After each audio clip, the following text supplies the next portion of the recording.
Well, MPs, in their glory, are discussing whether the Church has been facilitating illegal migration. That's right. The Home Affairs Committee is investigating the role of churches in the asylum process after 40 men on board the Bibby Stockholm asylum seeker barge in Dorset converted to Christianity in order to remain in the UK. Of course they did. Joining us in the studio now is no stranger to this programme, Pastor Dwayne Lopez. Pastor Dwayne, now we talked to you before when you were harassed, putting it mildly, by the police because you were preaching in the street near your church in London. You obviously, you go out there, part of your outreach is to embrace, you want to convert people. Yeah, so should you be welcoming the fact 40 asylum seekers on this barge apparently saw the light? Yeah. So let's be clear with this issue that we're speaking about, because there's a difference between real conversion, there's a difference between false conversion. And obviously, when we see real conversion, people really giving their life to Jesus, really changing, really coming to salvation, we applaud that. But what we are seeing clearly, as the evidence points, is a lot of false conversion, where they're using Christianity as a loophole to stay in the country. And I believe that the church should stand against lies and deception. How could you possibly tell, though, Dwayne, playing devil's advocate, how could you know if these people have or have not decided to turn to Christianity? Well, simple, but we can do a little conversion test. So we have to ask questions. So we have to find out, what was they like before meeting Jesus Christ? How did they actually meet with Jesus Christ? How have their life changed after meeting Jesus Christ?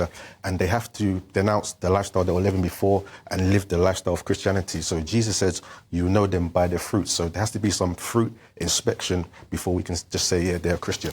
But they're not going to turn around and say, well, my human rights lawyer said it would be a really good idea if I suddenly became Christian. They're not going to tell the truth, are they? So with this topic, because there is church issues and there's home office issues, so we as the church should focus on church issues, which is loving, caring, evangelizing, and leave immigration issues straight to the home office. So we love them, but we say, you know what, you could go to the home office, but we're just here to love, serve, and evangelize and spread the gospel of Jesus Christ. There's an irony for me in all of this, Dwayne, because we've got the Church of England bishops, there's 26 of them in the House of Lords, who are leading the charge against the Rwanda bill. Now, whether you agree with the idea of taking illegal migrants to Rwanda or not, that is the government's best offering to try to curb illegal migration.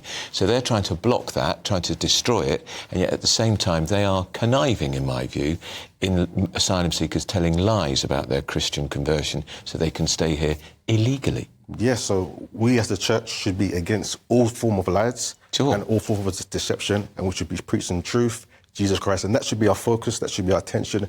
Our mission is literally the Great Commission, and if we are feeding lies and allowing this to happen, then what's going to happen is that there's going to be more issues. Your church, remind us where your church is and what it's called. So Potter's House, Uxbridge, in Uxbridge, UB8 3QY, so we meet on Sundays and Wednesdays.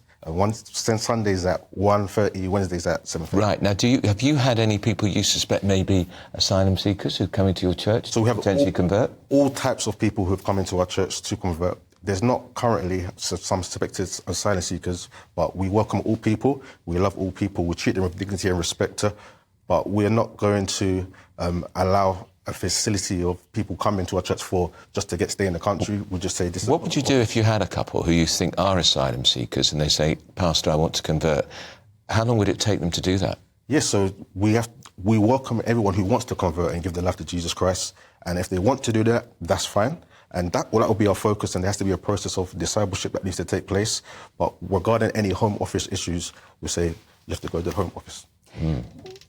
Where do you think Christianity is at the moment in this country? Is it experiencing a little rise in popularity, or we hear often that churches struggle to get people through the door?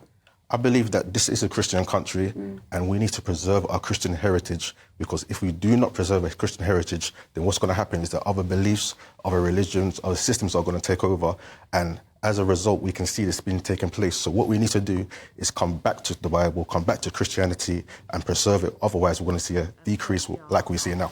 Is part of the problem in the schools? There's not enough emphasis on Christianity in schools, the importance of it. I went to a Catholic school, so I grew up with it, and I'm still happy to call myself a practicing Catholic, but perhaps the schools now aren't giving enough attention to Christianity. Absolutely, and that's the issue. We need to preserve our Christian heritage by bringing it back to the schools, discipleship, focusing on Jesus Christ, the love, the Bible, and making it clear that we are a Christian country. It should be celebrated, it should be applauded, and other Christians should be able to come into the schools, give speeches, songs, and support the next generation, because if they are not supported and told that we're a Christian country and we're not preserving our heritage, then what's going to happen is the future's not going to be bright. And when you're out in the street spreading the word, I see sometimes people abusing people like you from your church and mocking you. Does that trouble you? Do you just carry on? Well, we just carry on because that is part of the process. Right. There's going to be people that mock, and there's going to be people that embrace. So we just love people, we serve people,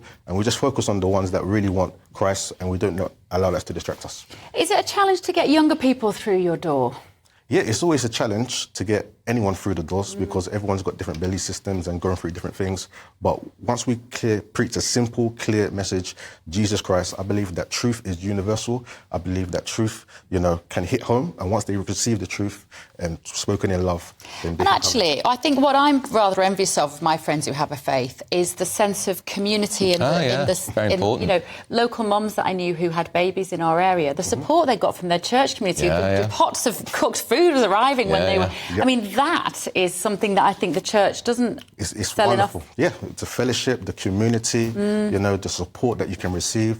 Many people are coming in broken, they're coming in depressed, but when they come and find sincere people that love them, they Just remind us again the name of your church. Remind us the name of your church. Potter's House, Uxbridge, UB83QY. There he is. He's very good at that plug. Dwayne Lopez, great to see you.